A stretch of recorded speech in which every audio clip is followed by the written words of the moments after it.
You're Ned Stark's bastard, aren't you? Did I offend you? Sorry. Technically speaking, a bastard is just any child born out of wedlock. Lord Eddard Stark is my father. And Lady Stark is not your mother, making you the bastard.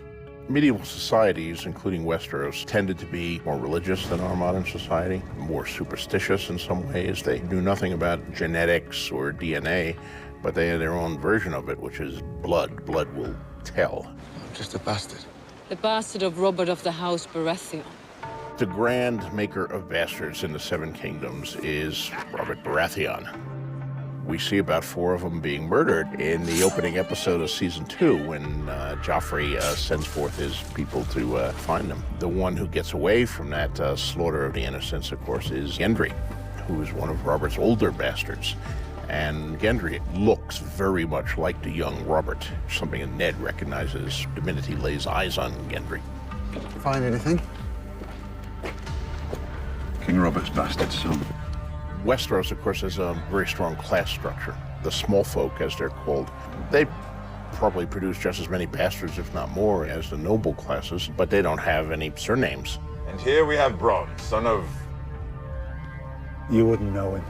The noble houses do have their names, and when they produce bastards, they can't have his father's name, so they give him a bastard name. Very simple declarative names that basically tell you this person has noble blood in them, but they're bastard-born. Half Robert, half lowborn. And it differs from region to region. In the north, you have snow. In the Vale of Arryn, it's stone. In the Riverlands, it's rivers. In the Westerlands, it's hill. Iron Islands, it's pike. In the Reach, it's flowers. In the area around King's Landing, the name Waters has been used. In the Stormlands, it's storm. And in Dorne, it's sand. I don't believe you have met Ilaria. This is the Lord Hand, Tywin Lannister, and Cersei Lannister, the Queen Regent. My lady? Can't say I've ever met a sand before. Dorne is a very different culture from the rest of Westeros. It's more hedonistic approach to life. They take in many ways a more relaxed approach to life. Bastards are born of passion, aren't they? We don't despise them in Dorne. No, how tolerant of you. Well, the Dornish have different customs, quite a few different customs, one of which is just that bastards aren't looked down upon in the way that they are in the other 6 kingdoms. People everywhere have their differences. In some places, the highborn frown upon those of low birth. If you're a bastard, you're nothing here. Whereas in Dawn, we have loads of bastards. I'm surrounded by them. That's my family. I'm one. I have 10,000 brothers and sisters. And I'm not quite sure what to call you. Ilaria works for everyone else. Ilaria Sand might be a bastard, but it's quite permissible for her to be the mother of a prince's babies, and no one really thinks twice about this. What do you do with a bastard child? Every house does something different. Some will raise the bastard child as a member of the family, but the bastard child has no inheritance rights. A bastard boy with nothing to inherit, off to join the ancient order of the Night's Watch. A lot of bastards do gravitate to the wall. Jon Snow is not the only one up there by any means. Well, you're always welcome on the wall. No bastard was ever refused a seat there. Bastards can rise there to officers and command. Some of you bear the names of proud houses. Others only bastard names and no names at all. The wall is a more egalitarian society. Not completely by any means. It still tends to favor the sons of lords and the sons of great houses. Lord Snow here grew up in a castle, spitting down on the likes of you. You have Jon Snow, of course, who is probably the most famous bastard in the story. He's right up front, the bastard of Winterfell. I think Jon did have a choice to join the Night's Watch or not. He actively chose. He went to the Night's Watch to emulate his uncle Benjen, and eventually, I think in his head, to lead. He wanted to lead them.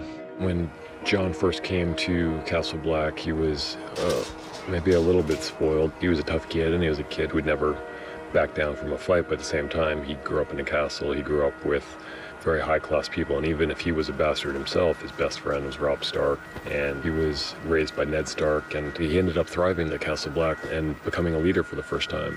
None of that would have come to pass, and none of that would have been the way it was if Jon Snow felt that he belonged in Winterfell. Jon Snow's second-class citizenship and Ramsay Snow's second-class citizenship, I mean, these are major kind of driving forces in the story. Father, welcome home. Walder, this is Ramsay Snow, my bastard. Ramsay Snow is a bastard son of Roose Bolton. Ramsay grew up knowing he was a lord's son, but completely disinherited, not part of the castle life, just living with his mother. But when Roose Bolton's son died, he was all that Roose had left. So there's a tremendous amount of anger and resentment. I mean, Ramsay has a problematic relationship with his father. I think psychopaths often have problematic relationships with their father. My mother taught me not to throw stones at cripples, but my father taught me to aim for their head.